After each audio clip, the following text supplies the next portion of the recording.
नारे रिसालत सुन्नी दावत इस्लामी। अस्सलामु अलैकुम व रहमतुल्लाहि व बरकातुहू।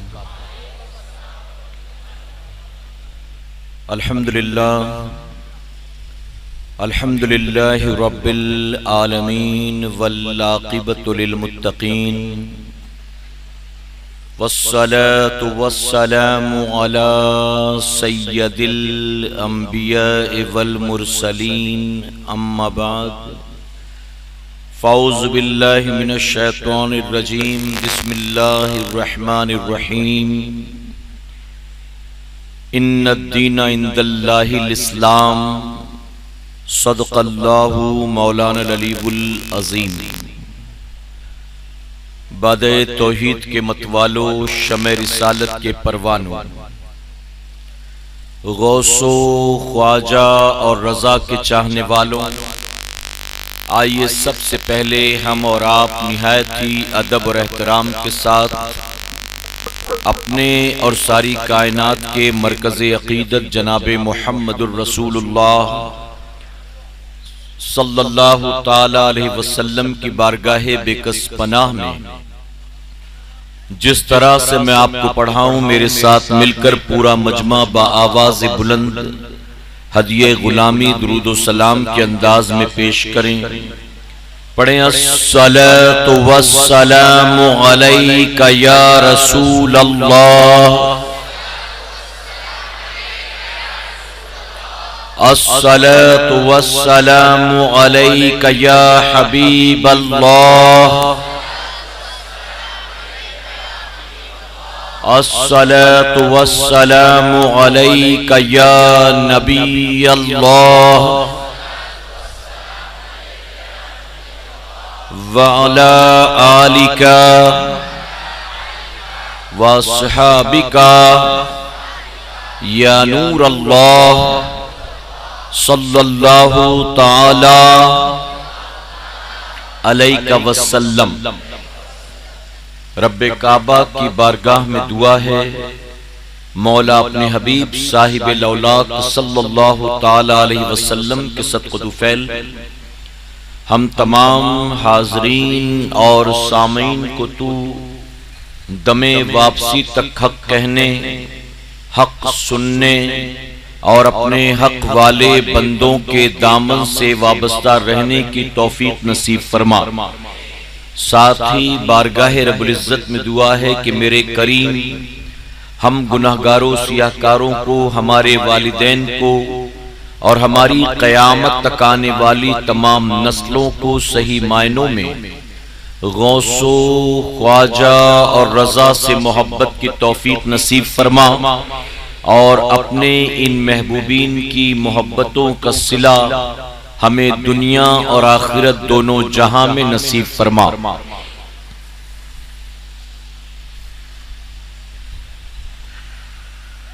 छोड़ के आपका दामने रहमत आका हमसे भूल हुई, छोड़ के आपका दामने रहमत आका हमसे भूल हुई, खो दी अपनी कदरो कीमत आका हमसे भूल हुई। दुनिया के ठुकराए हुए हैं, आपके दर पे आए हुए हैं, दुनिया के ठुकराए हुए हैं, आपके दर पे आए हुए हैं, खोल दें अपना दामने रहमत आका हमसे भूल हुई। रह गई रस्म अज़ा रूह बिलाली न रही, रह गई रस्म अज़ा रूह बिलाली न रही, फलसफा रह गया तलकीने गजाली न रही। और वो मुअज़्ज़ज़ थे ज़माने में मुसलमान होकर, वो मुअज़्ज़ज़ थे ज़माने में मुसलमान होकर, और तुम ख़ार हुए तारिके कुरान होकर। मेरे प्यारे आका अलैहिस्सलातु तस्लीम के प्यारे दीवानों, असर और मगरिब के दरमियान आप जानते हैं बहुत ही कम वक्त होता है, और मुझे एक ऐसे मौजू पर गुफ्तगू करने का हुक्म दिया गया है जो बड़ा तफसील तलब मौजू है, लेकिन वक्त इस बात की इजाजत नहीं देता, इसलिए मैं तेजी के साथ आगे बढ़ूंगा, इस उम्मीद के साथ कि आप भी मेरे साथ साथ चलेंगे और जो कुछ भी मैं अपने शौर के मुताबिक आपके गोशगुजार बातें करूंगा, आप उसे जरूर समझकर उस पर अमल करने की कोशिश करेंगे। मेरे प्यारे आका अलैहिस्सलातु तस्लीम के प्यारे दीवानों, आप जानते हैं कि दुनिया में 2, 4, 8, 10 नहीं बल्कि हजारों की तादाद में मज़ाहिब मौजूद हैं और लाखों करोड़ों की तादाद में उन मज़ाहिब के मानने वाले मौजूद हैं। हर मजहब का मानने वाला दूसरे मज़ाहिब को बुरा भला समझता है और अपने मजहब को अच्छा और सच्चा समझता है। मेरे प्यारे आका अलैहिस्सलातु तस्लीम के प्यारे दीवानों, आज जितने भी मज़ाहिब के मानने वाले हैं, आप अगर उनसे पूछें तो वो भी अब मजहब के हक होने की किसी न किसी एतबार से दलील पेश करेंगे और अपने ही मजहब को अच्छा और सच्चा साबित करने की कोशिश करेंगे। वो रब जो सारी कायनात का खालिक भी है और सारी कायनात का मालिक भी है, उस रब ने वाज़े लफ्जों में कुरान मुकद्दस के अंदर फरमा दिया कि अल्लाह के नजदीक सबसे पसंदीदा दीन दीन इस्लाम है। कोई अपने मजहब को अच्छा सच्चा कहे तो कहे, लेकिन जिसने सारी कायनात को पैदा फरमाया है, जो सिर्फ हमारा और आपका रब नहीं बल्कि जिन्होंने उसे अपना माबूद नहीं माना, जिन्होंने बगावत की, जिन्होंने अल्लाह के साथ शिर्क किया, यकीनन उनका खुदा भी, उनका रब भी अल्लाह रब्बुल इज्जत है। मेरे प्यारे आका अलैहिस्सलातु तस्लीम के प्यारे दीवानों, तो अल्लाह का बेपनाह करम और एहसान है कि जो मजहब अल्लाह को सबसे ज्यादा पसंद है, मेरे करीम ने हमें और आपको उस मजहब का मानने वाला बनाकर पैदा फरमाया है। और मैं बार बार कहता हूं, जिस शहर में, जिस आबादी में भी मैं जाता हूं, मैं वहां अलल ऐलान ये बातें कहता हूं कि ऐ खुश अकीदा सुन्नी मुसलमानों, अपनी किस्मत पर नाज करो। ये रब तबारक व तआला का कितना बड़ा करम और एहसान है कि उसने हमें और आपको न किसी बातिल मजहब में पैदा किया, न किसी बातिल फिरके में पैदा किया। ये उसका करम खास है कि उसने हमें और आपको खुश अकीदा सुन्नी मुसलमान बनाकर पैदा फरमाया है। और ये अल्लाह की वो नेमत है कि जिस नेमत का सुबह शाम शुक्र अदा होना चाहिए। मेरे प्यारे आका अलैहिस्सलातु तस्लीम के प्यारे दीवानों, दुनिया में आप जहां भी देखें मुसलमान जो बसते, दुनिया के तमाम मुसलमानों का कलमा एक है और वो है ला इलाहा इल्लल्लाह मुहम्मदुर रसूलुल्लाह सल्लल्लाहु अलैहि वसल्लम। कलमे को लेकर आपस में क्या कोई इख्तिलाफ है? बताइए। कलमे को लेकर कोई इख्तिलाफ नहीं है। जो कलमा हम और आप पढ़ते हैं वही कलमा अमेरिका का मुसलमान भी पढ़ता है, वही कलमा अफ्रीका का मुसलमान भी पढ़ता है, वही कलमा जो है श्रीलंका और बर्मा का मुसलमान भी पढ़ता है। जो हिंद वालों का कलमा है वही पाकिस्तान वालों का कलमा है। इसी तरह से हम जिस रब के मानने वाले हैं, सारी दुनिया में बसने वाले मुसलमान उसी अल्लाह को मानते हैं। हमने जिस मोहम्मद अरबी सल्लल्लाहु अलैहि वसल्लम का कलमा पढ़ा है, दुनिया में बसने वाले तमाम मुसलमान उन्हीं को अल्लाह का आखिरी नबी मानते हैं, उन्हीं को नबी आखिर ज़मा तस्लीम करते हैं, उन्हीं का कलमा पढ़ते हैं। इसी तरह से कुरान भी सबका एक है, दीन के अहकाम भी सबके एक है। अगर दिन और रात में हम पर और आप पर 5 वक्त की नमाजें अल्लाह ने फर्ज फरमाया है, तो अमेरिका वालों पर 8 वक्त की नहीं है, बर्मा वालों पर 7 वक्त की नहीं है, बल्कि दुनिया भर के तमाम मुसलमानों पर 5 वक्त की नमाज को को फर्ज किया गया। माह रमजान के रोजे जितना हम पर फर्ज है उतना ही उन पर भी फर्ज है। ज़कात का मसला जो हमारे लिए है वही मसला उनके लिए भी है। हज के अहकाम जो हमारे लिए है वही अहकाम उनके लिए भी है। सदका ज़कात फितरा देने पर जो इनाम का वादा हमारे लिए है वही वादा उनके लिए भी है। तो मेरे प्यारे आका अलैहिस्सलातु तस्लीम के प्यारे दीवानों, अगर हम कुरान के एतबार से देखें, कलमे के एतबार से देखें, दीन के एतबार से देखें, अल्लाह और उसके रसूल सल्लल्लाहु अलैहि वसल्लम के एतबार से देखें, तो तमाम दुनिया भर के मुसलमान आपको एक प्लेटफॉर्म पर नजर आएंगे। इन तमाम बातों में लेकर एक दूसरे में कोई इख्तिलाफ नहीं है, लेकिन अब इससे आगे हटकर अगर इन तमाम चीजों को एक तरफ रखकर हम और आप अपनी रोजमर्रा की जिंदगी की बात करें, हम खाने पीने की बात करें, हम उठने बैठने की बात करें, हम लिबास की बात करें, हम सुबह शाम की बात करें, हम अपनी लाइफ स्टाइल की बात करें, तो ऐसे सरकारे मदीना के प्यारे दीवानों पता चलेगा कि हमारे और उनके यहाँ बच्चे की पैदाइश से लेकर जब तक इंतकाल नहीं होता इसमें तमाम चीजें जो पाई जाती हैं उसमें हजारों इख्तिलाफात नजर आते हैं। कुरान को लेकर, नमाज को लेकर, रोजे हज और ज़कात को लेकर कोई इख्तिलाफ नहीं, लेकिन आप रोजमर्रा की जिंदगी को देखिए। बच्चा पैदा हो तो उस बच्चे की पैदाइश को किस तरह से सेलिब्रेट करते हैं आप देखें, इसके तरीके जुदा हैं सबके। इसी तरह से शादी ब्याह का मामला हो, आप पाएंगे कि शादी ब्याह के मामले में भी, इसके रस्मो रिवाज के मामले में भी दुनिया के तमाम मुसलमान एक प्लेटफॉर्म पर आपको नजर नहीं आएंगे, बल्कि हर एक का तौर तरीका जुदा जुदा, हर एक के मामला जुदा जुदा।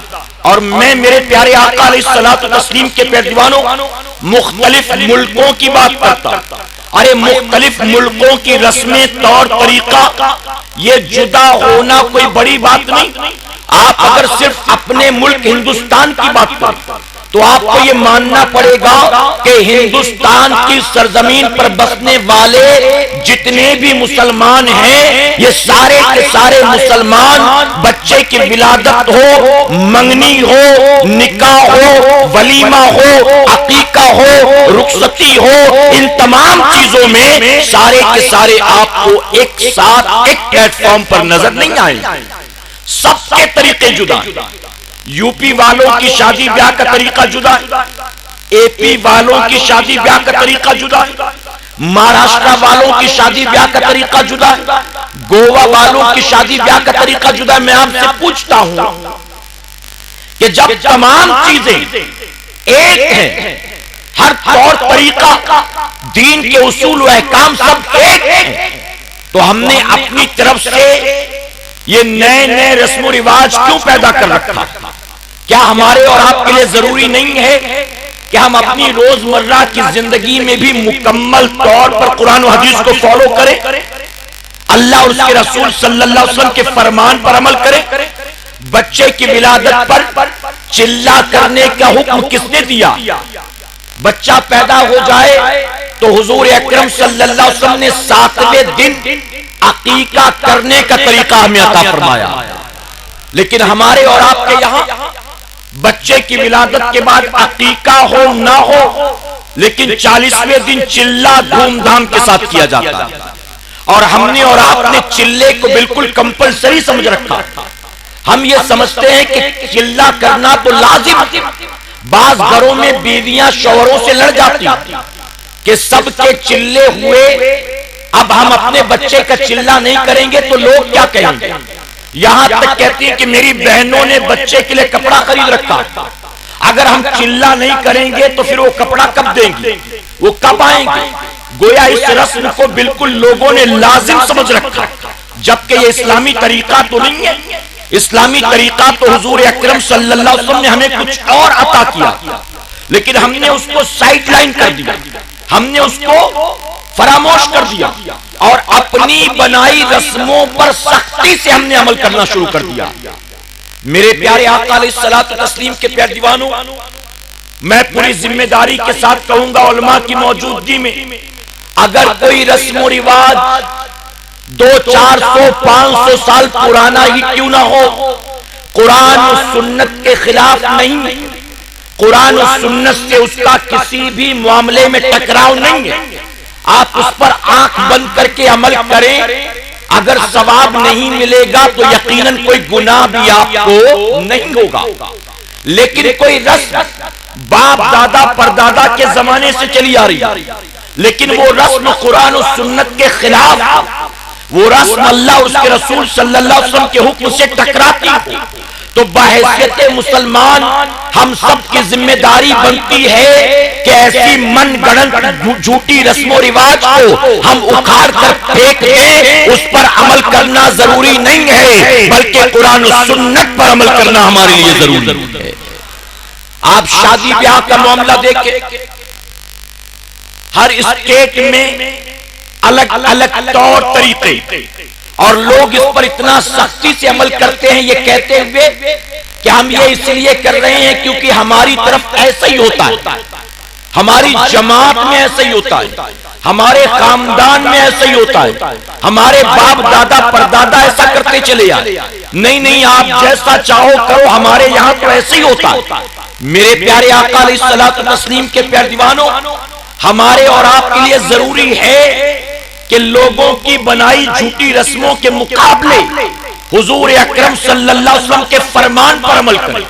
और याद रखें, आज शादियां जो बेबरकती का शिकार है, आज शादी के बाद घर जो महाभारत का मैदान बन जाता, आज शादी के बाद जो मियां बीवी में आपस में बनती नहीं है, आज शादी के बाद चंद महीनों के बाद जो नौबत तलाक की आ जाती है, आज शादी के बाद दो खानदानों में हमेशा के लिए दुश्मनी जो हो जाती है, उसकी वजह क्या है?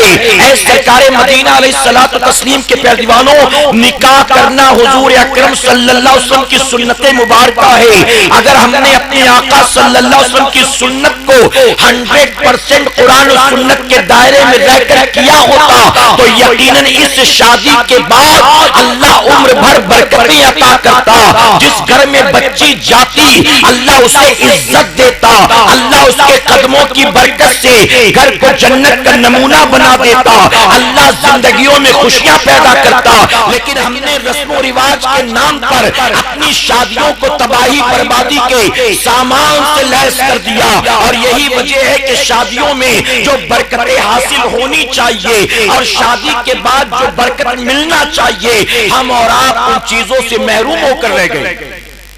मेरे प्यारे आका अलैहिस्सलातु तस्लीम के प्यारे दीवानों, जब एक लड़की बालिग हो जाती, एक लड़का शादी के लायक हो जाता, तो घर वालों की तरफ से रिश्ता तलाश करने की मुहिम जारी हो जाती। लड़की वाले रिश्ता ढूंढ रहे हैं, लड़के वाले रिश्ता ढूंढ रहे हैं। और जानते हो हमारे यहां अल्हम्दुलिल्लाह आज भी ये होता कि सिर्फ लड़की के माँ बाप ही रिश्ता नहीं ढूंढते, सिर्फ लड़के के माँ बाप ही रिश्ता नहीं ढूंढते, बल्कि पूरा खानदान इन्वॉल्व हो जाता। चची भी ढूंढ, खाला भी ढूंढ रही है, नानी भी ढूंढ रही है, मामू भी ढूंढ रहे हैं। होता है कि नहीं होता, बताइए, पूरा खानदान। लेकिन मेरे प्यारे आका अलैहिस्सलातु तस्लीम के प्यारे दीवानों, जिस तरह के ढूंढने वाले होते वो रिश्ता भी उसी तरह से ढूंढा करते। किस तरह से रिश्ता ढूंढते हैं जरा सोचो।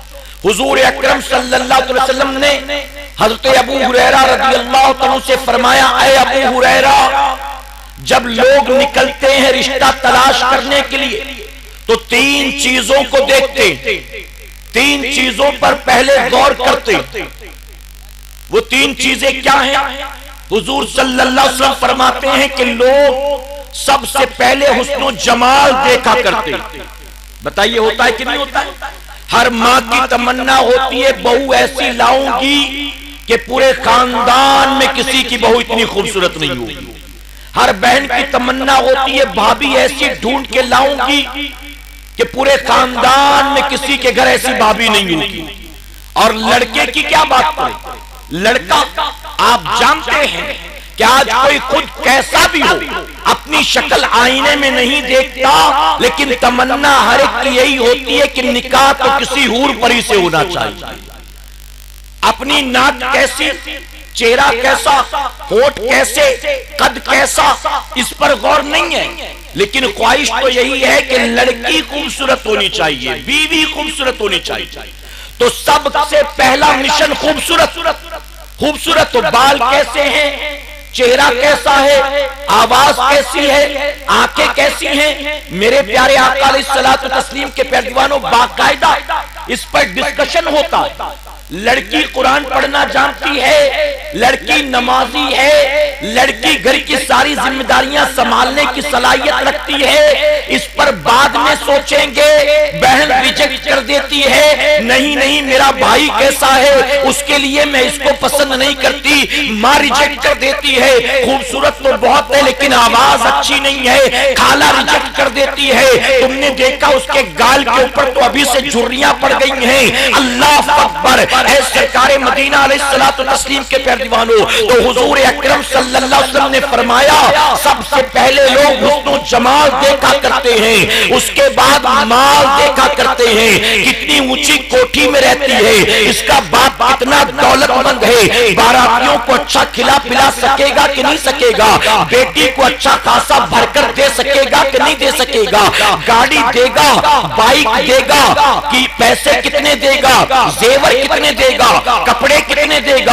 आका फरमाते हैं कि माल देखा जाता है और उसके बाद फिर हसब नसब देखा जाता है। हम खान हैं तो खान ही से करेंगे, हम सैयद हैं तो सैयद ही से करेंगे, हम शेख हैं तो शेख ही से करेंगे, हम पटेल हैं तो पटेल ही से करेंगे, हम चौधरी हैं तो चौधरी से करेंगे, हम शेख लोग हैं, हम सैयदों की बेटियां नहीं लाते, हम खान लोग हैं, हम किसी शेख के घर शादी नहीं करते।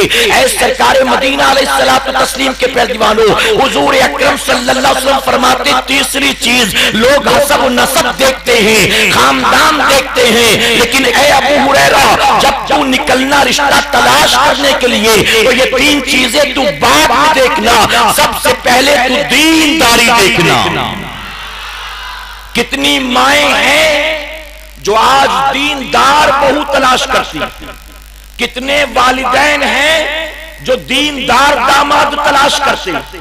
आज दाढ़ी वालों को तो पहले रिजेक्ट कर दिया जाता है, दाढ़ी वाले से शादी कराएंगे मेरी बेटी को फिल्में कौन दिखाएगा, दाढ़ी वाले से शादी कराएंगे ये तो इंटरनेट का रिचार्ज भी नहीं कराएगा, दाढ़ी वाले से शादी कराएंगे ये तो घर में टीवी भी नहीं देखने देगा, दाढ़ी वाले से शादी कराएंगे बेटी की जिंदगी तबाह हो जाएगी माज़अल्लाह। ऐ सरकारे मदीना अलैहिस्सलातु तस्लीम के प्यारे दीवानों, कसम अल्लाह की, हमने अपनी चॉइस के मुताबिक तलाश किया है, इसलिए तबाहियां बर्बादियां हैं। अगर हमने अपनी पसंद को फौकियत न दिया होता, जो अबू हुरैरा को मेरे आका ने तालीम दी थी, हमने उस तालीम पर अमल किया होता, हमने हुस्न जमाल को बाद में देखा होता, माल को बाद में देखा होता, खानदान सब नसब को बाद में देखा होता।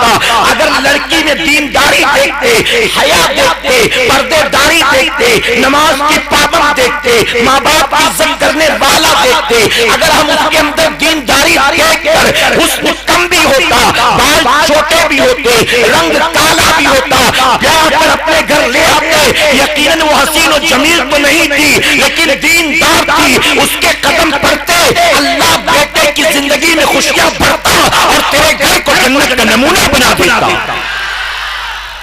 और मेरे आका सल्लल्लाहु अलैहि वसल्लम ने सिर्फ अपनी उम्मत को यह तालीम नहीं दी, बल्कि अपनी सबसे चहीती बेटी खातून जन्नत हजरत फातिमा ज़ोहरा रज़ियल्लाहु तआला के निकाह की बारी आई, दौलतमंदों के रिश्ते आए, सरमाएदारों के रिश्ते आए, लेकिन मेरे आका सल्लल्लाहु अलैहि वसल्लम ने जो तालीम अपनी उम्मत को दिया है, सबसे पहले खुद उस पर अमल करके दिखलाया है। अपनी बेटी का हाथ किसी दौलतमंद के हाथ में नहीं दिया, किसी सरमाएदार के हाथ में नहीं दिया, किसी बादशाह या बादशाहजादे के हाथ में नहीं दिया। अरे वो अली जिनके पास रहने को मकान न था, वो अली जिनके पास महर अदा करने को रकम न थी, वो अली जिनके पास वलीमा करने की उस वक्त ताकत न थी, आका ने उस अली के हाथ में अपनी बेटी का हाथ देकर बता दिया, ऐ मेरे क़यामत तक आने वाले उम्मतियों, देख लो तुम्हारा नबी भी अपनी बेटी के लिए दुनियादार को नहीं दीनदार को पसंद करता। और फिर मोहब्बत देखा है इस जोड़े में, मोहब्बत देखा है इस कपल में। मेरे प्यारे आका अलैहिस्सलातु तस्लीम के प्यारे दीवानों, काश हम और आप भी इसी एतबार से रिश्ते तलाश करते, यकीनन तलाक की नौबतें ना आती। बहुत माजरत के साथ कहूंगा, आज शादी के 2-3 महीने के बाद लड़ाइयां शुरू हो जाती हैं। लड़की का बाप कहता हम तो फंस गए, हमें नहीं पता था ये लोग ऐसे निकलेंगे।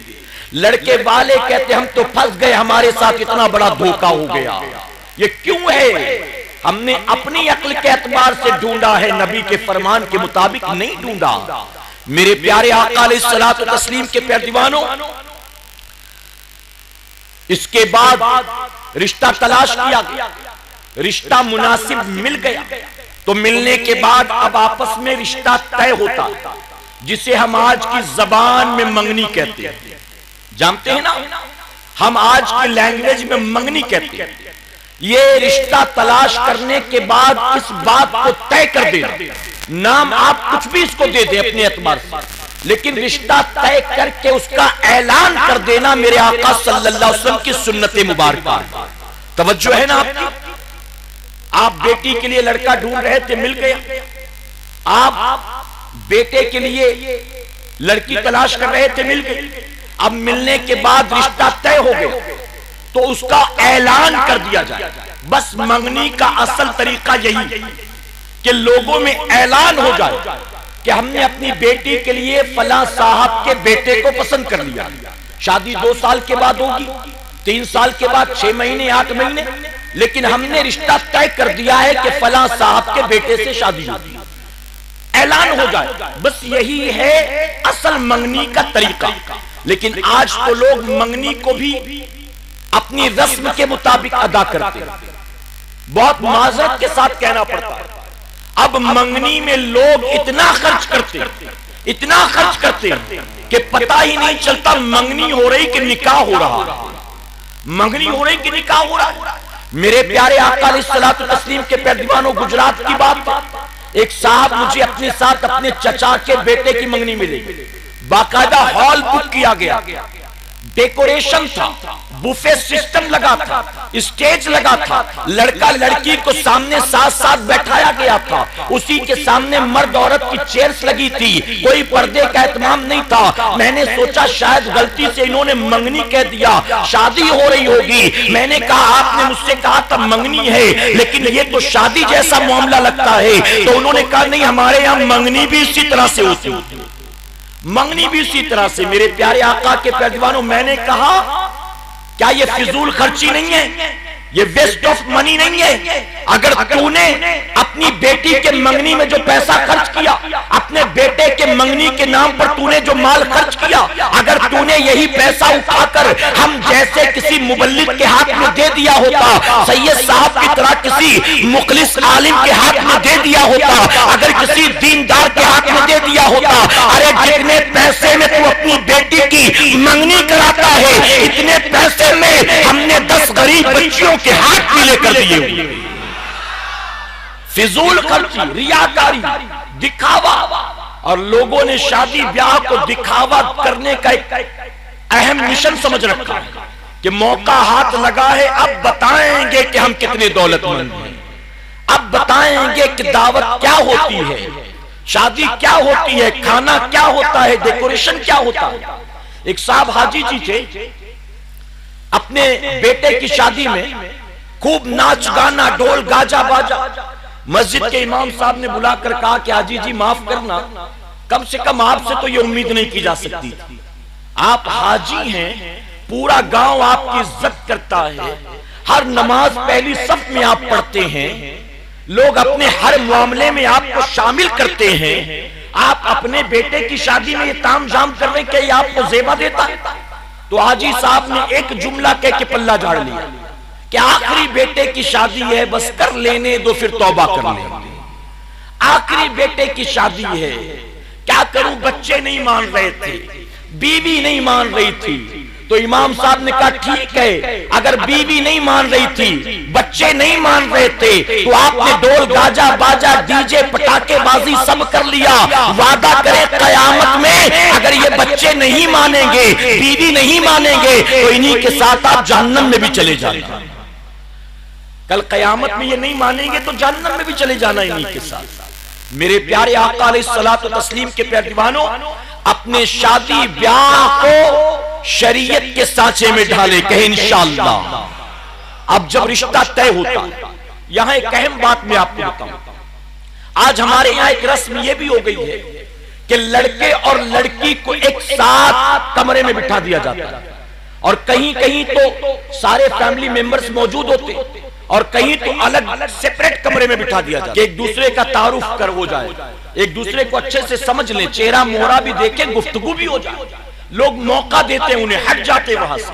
हाँ, शरीयत ने इस बात की इजाजत दी है कि रिश्ता तय होने से पहले लड़की एक बार लड़के को देख ले, लड़का भी एक बार लड़की को देख ले।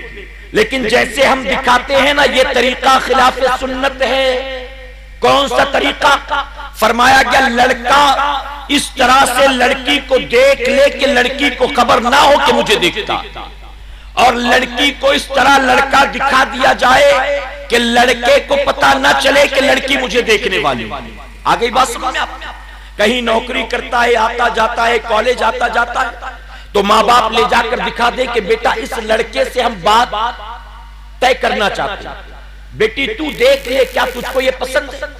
तो शरीयत ने इसकी इजाजत दी, लेकिन स्पेशली बनाकर सवार कर, आईब्रो बनवा कर, जुल्फे सवार कर, मेकअप ब्यूटी पार्लर में ले जाकर लाकर पेश कर देना कि अब तू इसे देख ले और ये तुझे देख ले, अब तुम्हें जिंदगी भर साथ रहना है तो अभी से थोड़ा सा फ्री हो जाओ माज़अल्लाह। शरीयत ने इस बात की इजाजत नहीं दी, और ये रस्म जो है ये सरासर नाजायज और हराम है।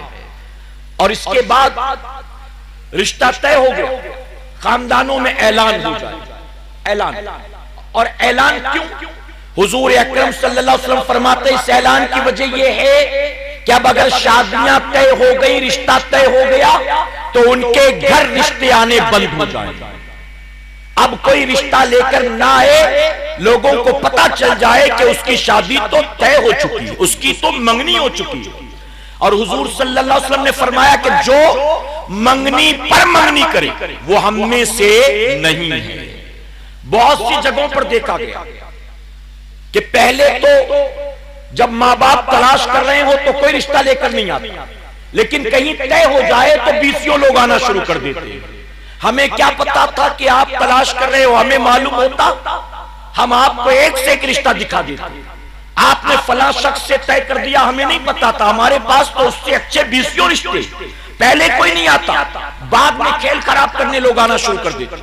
और कभी लड़की वाले कभी लड़के वालों के दिल में लालच पैदा हो जाता कि मंगनी ही तो हुई है, कहीं शादी तो नहीं हुई। चलिए ठीक है, आप दिखाइए, ऑप्शन खुला है अभी भी, आप दिखाइए, अगर उससे बेहतर मिल गया तो वो मंगनी तोड़ देंगे, नई जगह कर लेंगे। हुजूर सल्लल्लाहु अलैहि वसल्लम ने मना फरमाया जो मंगनी पर मंगनी करे वो हम में से नहीं है। तो ऐसी हरकतें ना किया करें, बचे इससे, कहे इंशाअल्लाह। कहीं रिश्ता तय हो गया, दुआ करें बरकत की, उसको खराब करने और गड़बड़ करने की कोशिश ना करें। अब मंगनी के बाद हमारे यहाँ क्या होता है, एक रस्म ये भी है कि मंगनी के बाद यूं लगता है कि लड़के और लड़की को दोनों खानदान की तरफ से लर्निंग लाइसेंस दे दिया गया है कि शादी होगी 2 साल के बाद, पक्का वाला लाइसेंस 2 साल के बाद मिलेगा। अभी लर्निंग लाइसेंस है, एक दूसरे से मिला जुला करो, साथ उठा बैठा करो, पिकनिक स्पॉट लवर पॉइंट पे आया जाया करो, रेस्टोरेंट्स में जाकर खाया पिया करो, घूमा फिरा करो। दोनों खानदान वाले फ्रीली छोड़ देते हैं लड़के लड़की को। ऐ सरकारे मदीना के प्यारे दीवानों, जबकि शरीयत का हुक्म ये है कि मंगनी से पहले जिस तरह से दोनों एक दूसरे के लिए अजनबी थे, गैर महरम थे, अब शादी अगरचे मंगनी के 3 साल बाद होगी, लेकिन ये 3 साल भी एक दूसरे के लिए अजनबी होंगे और एक दूसरे के लिए गैर महरम होंगे। उसकी वजह कि अभी निकाह तो नहीं हुआ ना, मंगनियां तो टूट भी जाती और मंगनी ना भी टूटे। अब साथ में घूम रहे फिर रहे, तय हुआ था बीकॉम हो जाएगा तो हम शादी कराएंगे, जॉब लग जाएगा तो हम शादी कराएंगे, इसकी डॉक्टरी हो जाए तो शादी कराएंगे, 2 साल के बाद सऊदी से आ जाए तो शादी कराएंगे। अब ये तय हुई मुद्दत, इसी मुद्दत के दरमियान लड़के का या लड़की का इंतकाल हो गया। हालांकि जब तक इंतकाल नहीं हुआ था घूम रहे थे, फिर रहे थे, आ रहे थे, जा रहे थे। अब शादी तो नहीं हुई, इंतकाल हो गया या मंगनी टूट गई, तो क्या बताइए जो अब तक किया था वो नाजायज और हराम में शुमार नहीं होगा। हमने देखा है बाज़ जगह अगर लड़का अच्छे घर से ताल्लुक रखता है, लड़का अगर खुद अपनी तरफ से पहल नहीं करता, खुद अपनी तरफ से आगे नहीं बढ़ता, तो लड़की की मां खुद कॉल करती है लड़के को। मंगनी के 2-4 दिन के बाद वो फोन करती है और फोन कहती बेटा 3 दिन हो गया मैं इंतजार में थी कि तुम फोन करोगे, लेकिन तुम्हारा एक भी फोन नहीं आया, इसलिए मैं आज फोन कर रही हूं। अब तो मंगनी हो गई है बेटा, फोन कर लिया करो, कभी इस तरफ से आना जाना हो तो घर भी आ जाया करो, अपनी अम्मी अब्बा का हालचाल बता दिया करो, हमारा पूछ लिया करो। इस तरह से वो गुफ्तगू, बेटा मंगनी से खुश तो हो ना, तुम्हें मेरी बेटी पसंद तो आई ना। अब बात करते करते वो फौरन कहेगी लो ये आ भी गई, जो भी उसका नाम होगा XYZ, लो ये भी आ गई, बेटा इससे भी बात कर लो, जरा इससे भी सलाम कर लो। अब अपनी ही बेटी को मोबाइल थमा देगी और खुद वहां से हट जाएगी, किचन में काम के बहाने, कपड़े उठाने के बहाने, बर्तन बिछाने के बहाने वहां से हट गई, ताकि मेरी बेटी फ्रीली बात कर सके होने वाले दामाद से। और जानते ये क्यों होता है? ये क्यों होता है? माज़अल्लाह सुम्मा माज़अल्लाह, सिर्फ समझाने के लिए कहता हूं। लड़कियों की माएं खुद बखुद गोया माज़अल्लाह चारा बनाकर दामाद जो होने वाला उसके सामने डाल देती है बेटी को, ताकि पूरी तरह से इसके झांसे में आ जाए, इसके चक्कर में आ जाए, अपनी बेटी को उसके हवाले कर देती है कि मेरा ये जो होने वाला दामाद है ये मेरी बेटी की से मोहब्बत अभी से करना शुरू कर दे, उसके दिल में मोहब्बत कूट कूट कर बढ़ जाए, ताकि कहीं और उसका जहन माइल ना हो। इसलिए इस तरह की हरकतें वो करती है, जबकि शरीयत ने इसको सरासर नाजायज और हराम करार दे दिया।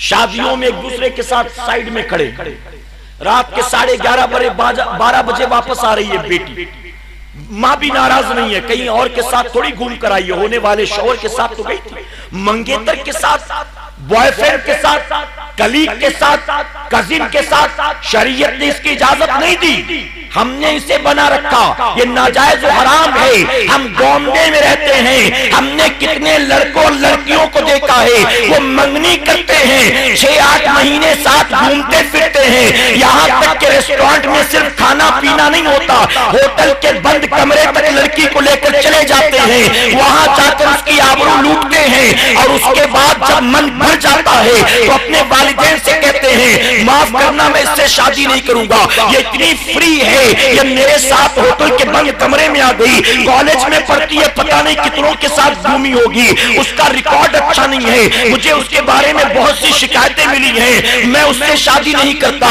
माँ बाप नाराज होते हैं तो लड़का दो टूक जवाब दे देता है, तुमको करना है तुम कर लो, मैं नहीं करूंगा।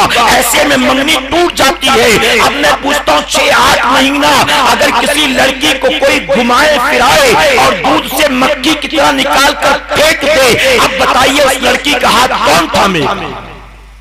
और जानते मगरिबी दुनिया में यही वो रस्म है जिसकी वजह से ऑर्फन हाउस के अंदर, यतीम खानों के अंदर बहुत से ऐसे यतीम बच्चे हैं, यतीम से मुराद बहुत से ऐसे बच्चे हैं ऑर्फन हाउस में जिन बच्चों को मां का नाम मालूम लेकिन बाप का नाम मालूम नहीं, बाप का नाम मालूम नहीं। इसके साथ भी थी, उसके साथ भी थी, उसके साथ भी थी, हमल कब ठहरा, बाप कौन है पता ही नहीं है। ऐ सरकारे मदीना के प्यादीवानों, तो मगरबी कल्चर में इसे बुरा नहीं समझा जाता होगा, लेकिन मेरे आका सल्लल्लाहु अलैहि वसल्लम ने 1450 साल पहले इस पर पाबंदी लगा दी। अब आखिरी बात अर्ज करूंगा, हालांकि बड़ा तफसील तलब मौजू, अभी तो मंगनी हुई, निकाह के रस्मो रिवाज, रुखसती, दूल्हा दुल्हन को सजाना, ये सारी चीजें बाकी हैं, फिर कभी इंशाअल्लाह। मेरे प्यारे आका के प्यारे मियां बीवी का रिश्ता बहुत खूबसूरत रिश्ता है, बहुत खूबसूरत रिश्ता है। याद रखें, दोस्ती वाला रिश्ता नहीं है कि थोड़ा सा मन मुटाव हुआ दोस्ती खत्म, नहीं। मियां बीवी का रिश्ता कितना खूबसूरत है जानते हो? इस कायनात में जो सबसे पहला रिश्ता वजूद में आया है वो मियां बीवी का रिश्ता है। बाप बेटे का रिश्ता बाद में हुआ, भाई बहन का रिश्ता बाद में हुआ, दोस्त अहबाब का रिश्ता बाद में। कायनात में जो सबसे पहला रिश्ता वजूद में आया वो मियां बीवी का है। और जानते हो ये वो पाकीज़ा रिश्ता है जिस रिश्ते की बुनियाद जमीन पर नहीं बल्कि जन्नत में रखी गई है। हमारे बाप आदम अलैहिस्सलाम का निकाह कहां हुआ? और इसी निकाह की वजह से वो मियां बीवी बने ना, यही पहला रिश्ता है। उसके बाद हम और आप आए। कितना पाकीज़ा रिश्ता। और इसीलिए लोग कहते हैं couples are made in heaven, जोड़े तो जन्नत में बना करते हैं। कहते नहीं कहते? अब जरा सोचे कि जिस रिश्ते की बुनियाद जन्नत में रखी गई वो कितना पाकीज़ा रिश्ता होगा। ऐ सरकारे मदीना के प्यारे दीवानों, जब आदम अलैहिस्सलाम हजरत हव्वा को निकाह से पहले छूना चाहते थे, रब ने फरमाया कि आदम हव्वा को तुम हाथ नहीं लगा सकते जब तक कि तुम निकाह न कर लो। अर्ज करते मौला मेरा निकाह करा दे। रब ने फरमाया निकाह के लिए तुम्हें उनका मेहर अदा करना पड़ेगा। अर्ज करते मौला मेहर क्या है मुझे बता दे। अब रब ने तरीका बताया।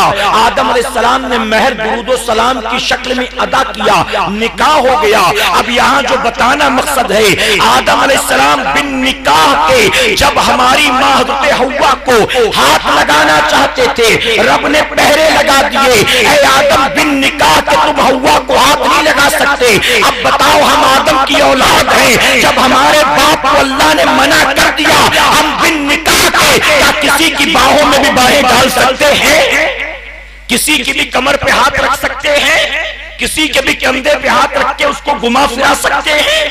किसी को भी बाइक पर बिठाकर बाजार और लवर्स पॉइंट और पिकनिक स्पॉट पर ले जा सकते हैं? जब अल्लाह ने अपने नबी सबसे पहले इंसान और तमाम इंसानों के बाप आदम अलैहिस्सलाम को इस बात की इजाजत नहीं दी, तो क़यामत तक आने वाले आदम अलैहिस्सलाम की किसी औलाद को इसकी इजाजत नहीं। अब अगर हम कर रहे हैं तो यह हराम है, हम कर रहे हैं तो यह नाजायज, ये अल्लाह और उसके रसूल की नाफरमानी। बचे कहे इंशाअल्लाह। अल्लाह अपने हबीब पाक के सदक़े फैल हमें आपको सबको कहने सुनने से ज्यादा अमल की तौफीक अता फरमाए। हमारे यहाँ बॉम्बे में तो 6:50 पर तकरीबन मगरिब का वक्त होता है, मगरिब की अजान होती है। आपके यहाँ शायद 6:30 का वक्त है और 6:35 हो चुके, इसलिए मैं अपनी गुफ्तगू को यहीं खत्म करता हूँ। अल्लाह अपने हबीब के सदक़े हमारी इस महफिल को क़यामत में हमारे लिए, हमारे वालिदैन के लिए बख्शिश और निजात का जरिया बनाए। दरमियानी गुफ्तगू मुझसे जाने अनजाने में किसी तरह की गलती खामी रह गई, आप सबको और उलमा इकराम को गवाह बनाकर सच्चे दिल से तौबा करता हूँ। रब मेरी तौबा कबूल फरमाए और हमारी महफिल को क़यामत में हमारे लिए, हमारे वालिदैन के लिए और बिलखुसूस हमारी इस महफिल को सजाने में आली जनाब अल्ताफ साहब ने बड़ी मेहनतें की हैं। उनके साहबजादे का अनकरीब इंतकाल हुआ। दुआ करे रब तबारक ताला उस बच्चे के लिए इस महफिल को क़यामत के दिन बख्शिश और निजात का सामान बनाए और अल्लाह हम सब पर अपना खुसूसी फज़्ल और करम फरमाए। वमा अलैना इल्लल बलाग। अस्सलामु अलैकुम।